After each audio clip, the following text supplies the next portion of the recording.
Hello guys, welcome back. स्वागत है आपको आपके चैनल कैरी प्लस में। हम लोग एक्सरसाइज 6.4 में प्रमेय को डिस्कस कर चुके थे। जिस लोगों ने नहीं देखा है, लिंक डिस्क्रिप्शन में दी गई है, आप लोग जरूर देख लें। अब एक्सरसाइज 6.4 को डिस्कस करें। चलिए, पहला सवाल है, त्रिभुज ए बी सी समरूप है त्रिभुज डी ई एफ के। तो देखो, सबसे पहले दो त्रिभुज बना लें। ठीक, एक त्रिभुज ये हो गया, एक त्रिभुज ये हो गया। ये दोनों समरूप हैं। हाँ, ये मान लो ए, ये बी सी, और ये हो गया डी ई एफ। ठीक, गिवन है क्या? सबसे पहले में गिवन है कि त्रिभुज ये समरूप है।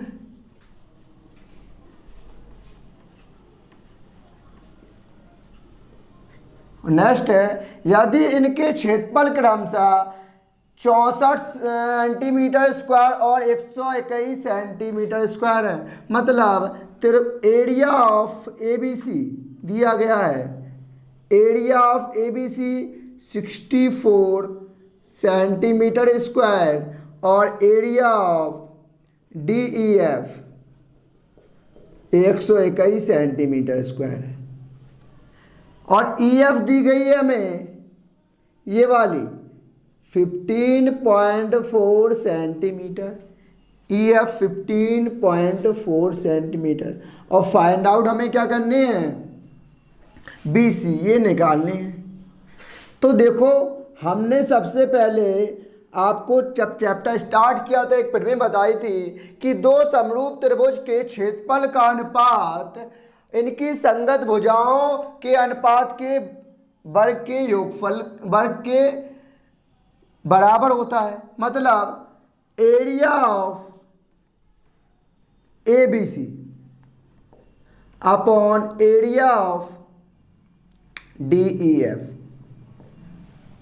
दो समरूप त्रिभुजों के क्षेत्रफल का अनुपात इनकी संगत भुजाओं के अनुपात के वर्ग के बराबर होता है। मतलब A B upon D E का whole square, B C upon E F का whole square, C A upon D E का C A upon F D का होल स्क्वायर के बराबर होगा। लेकिन सबसे हमें मतलब क्या, हमें किससे मतलब है? इन और इन भुजाओं से, क्योंकि यही दी गई हैं। तो हम लिखेंगे जो B C upon E F का क्या होल स्क्वायर ये बराबर होगा। ठीक, अब area of A B C ये हमें दिया है 64 और डी ई एफ हमें दिया है 1:1 upon B C upon E F. अब ये बात हमें बताइएगा, बी सी क्या अपॉन ई एफ। ठीक है, ई एफ का यहाँ वैल्यू रख दें। क्या है ई एफ? 15.4। ठीक, 64 और 81, 64 कितने का स्क्वायर होता है? 8 का, और 21 121 है 11 का। बी सी अपॉन 15.4 का होल स्क्वायर। अब यहां देखिए हम कि अब हमें ये बताओ कि ये हम कंपेयर कराएं तो अगर स्क्वायर से स्क्वायर ये कैंसिल आउट होंगे, कंपेयर कराएं तो हमारा आ जाएगा 8/11 equal to B C upon 15.4। ठीक, बी सी की वैल्यू निकाले, क्रॉस मल्टीप्लाई कर दो तो 11 into B C equal 15.4 into 8, और बी सी इक्वल टू हो जाएगा 15.8 इंटू 8 अपॉन 11। अब 11 से कट करें, 11 बन जाए 11, 4 कैरी, 11 4 जा 44। बी सी 14 8 14 8 जा कितना हो जाएगा? 112 1112 सेंटीमीटर। बी सी की माप निकालनी थी, हमारी आ गई बी सी बराबर आ गया 11.2 सेंटीमीटर। सेकंड सवाल देखें, एक समलंब ए बी सी डी जिसमें ए बी समांतर है डी सी के, परस्पर बिंदु O पर प्रक्षेद करते हैं। यदि AB बराबर 2CD हो तो त्रिभुज AOB और COD के क्षेत्रफल का अनुपात ज्ञात करें। सबसे पहले एक समलंब त्रिभुज बनाएं, समलंब बनाएं, त्रिभुज नहीं समलंब, ठीक।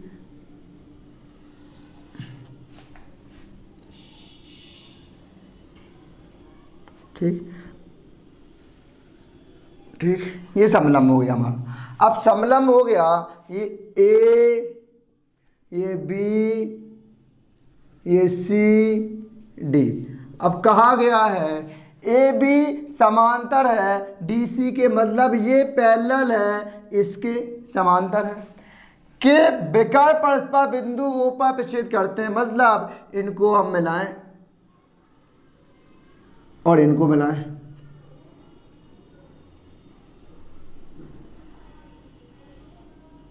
तो काय पे काटते हैं, बिंदु O पर प्रक्षेद करते हैं। यदि AB बराबर 2CD हो तो त्रिभुज AOB और COD के क्षेत्रफल का अनुपात ज्ञात करें। सबसे पहले हम लिखें गिवन क्या है, हमें गिवन है कि AB पैरेलल है DC के, ठीक, और दिया गया है और AB बराबर 2CD, ठीक है, ये दिया गया। अब देखो हम क्या करें, त्रिभुज AOB और त्रिभुज DOC इन दोनों को समरूप सिद्ध कर लें।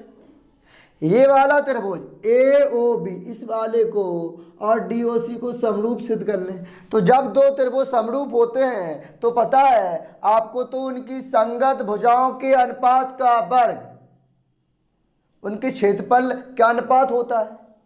तो देखो हम त्रिभुज ले रहे हैं, त्रिभुज AOB और त्रिभुज COD में, ठीक है। अब हमें ये बताओ, ये बात ध्यान रखना, जब दो रेखाएं समांतर हों, ये वाली ऐसी रेखाएं समांतर हों और उनसे एक ऐसी तिर्यक रेखा काटे तो उनके ये कोण, ये क्या होंगे, एकांतर कोण होंगे, ये बराबर होते हैं। अगर ये रेखा इसके समांतर है तभी ये कंडीशन होगी, अगर ये समांतर नहीं दी गई होगी तो हम ये कोण इसके बराबर नहीं कर सकते। तो ये कोण देखो, ये और ये रेखा समांतर है, अगर ये जितना होगा उतना ही ये होगा कि नहीं। तो हम कह सकते हैं क्या, देखो जो एंगल हमारा D होगा वही एंगल B होगा, ये भी क्या है, एकांतर कोण है। तो लिखेंगे एंगल D बराबर एंगल B, कारण क्या लिखेंगे, रीजन क्या लिखेंगे, एकांतर कोण है।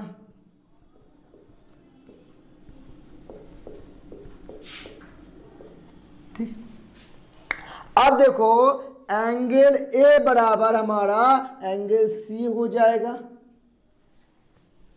एंगल A बराबर एंगल C, ये भी रीजन क्या, एकांतर कोण है।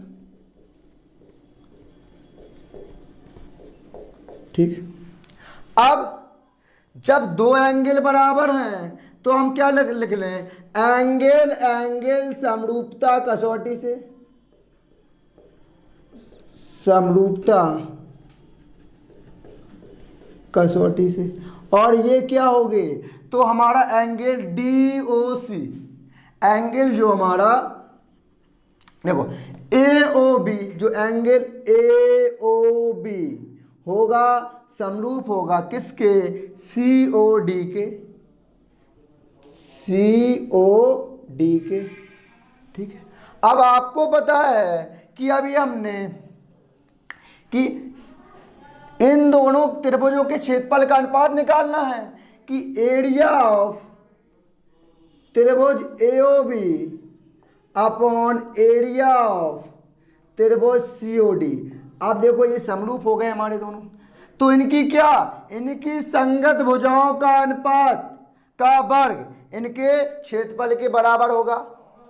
ठीक है। अब हम क्या कह सकते हैं, तो देखो अब इन्हीं से देख लो, हम क्या कहेंगे कि देखो AO upon CO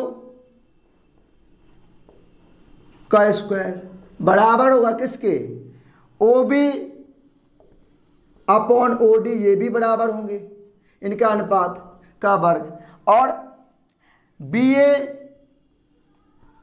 upon DC इनके भी क्या होगा, बराबर होगा। ठीक है। अब BA या CD कोई बात, कोई कैसे भी लिख सकते हैं हम, AB अपॉन CD कर दें इसको, देखो AB अपॉन CD फर्स्ट और third, first third, AB upon CD।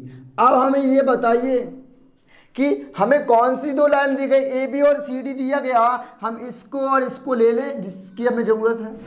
तो एरिया ऑफ त्रिभुज AOB अपॉन एरिया ऑफ त्रिभुज COD बराबर AB अपॉन CD। AB की जगह तो हम AB रख दें, CD की जगह AB की जगह हम 2CD रख दें, इसकी जगह हम सबसे पहले तो हम ये पुट करें AB अपॉन CD का होल स्क्वायर। ठीक है। अब AB की जगह हम 2CD रख दें और CD यही रखें। अब इससे क्या हो जाएगा, आपका CD कैंसिल आउट, 2 का स्क्वायर 4 और नीचे 1 बचा, 4 का स्क्वायर 1। इसको हम रेशियो में लिख सकते हैं 4:1। यही हमसे पूछा था, इनके क्षेत्रफलों का अनुपात क्या होगा, 4:1 होगा। तो आज यहीं तक रखते हैं। तो आप लोग अच्छे से पढ़ रहे होंगे। अगर आपको लेक्चर अच्छे लग रहे हो तो अपने दोस्तों तक ज़्यादा शेयर करें, लाइक करें, हमारे चैनल को सब्सक्राइब करें। Thank you, thanks for the class.